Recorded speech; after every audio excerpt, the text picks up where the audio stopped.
For questions like these where we have a title before a name, we're often very tempted to throw a comma.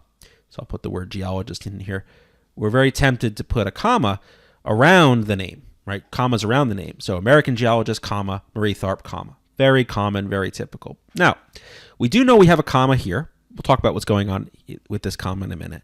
But does this require a comma in this position? Are we surrounding this name between commas? Is this a two or none situation where the name is non-essential or extra? And in this case, our test is we can just delete the name and let's read the sentence and see how it sounds without the name. The field of geological oceanography owes much to American geologist, a pioneering oceanographic cartographer.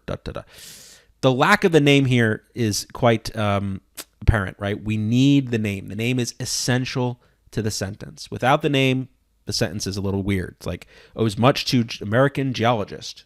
So American geologist who, right? The name is important.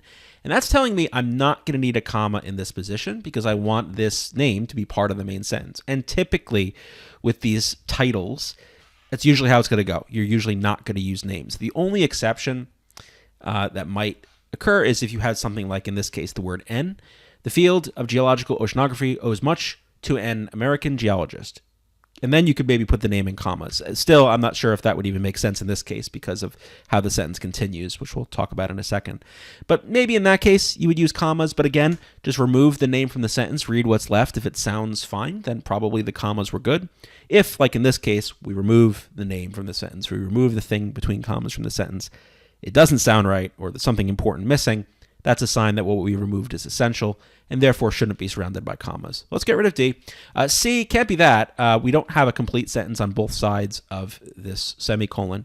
We do have a sentence before the semicolon, but not after. Choice B, we do have a complete sentence before the colon, which is good, but we don't really have a logical reason to use a colon here. We're not connecting a complete sentence to some sort of explaining, elaborating phrase.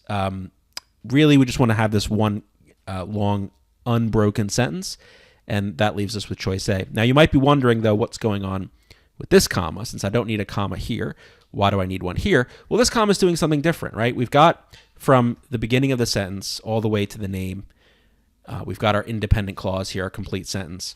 And then we're attaching to that complete sentence this incomplete sentence that is essentially defining or describing who this person is, right? Who is Marie Tharp? Well, she's a pioneering oceanographic cartographer whose detailed topographical maps of the ocean floor and its multiple rift valleys helped garner acceptance for the theories of plate tectonics and continental drift. A very long part of the sentence, but actually not a complete sentence, not a sentence that I could put a period here or kind of like in the case of C, put a semicolon here.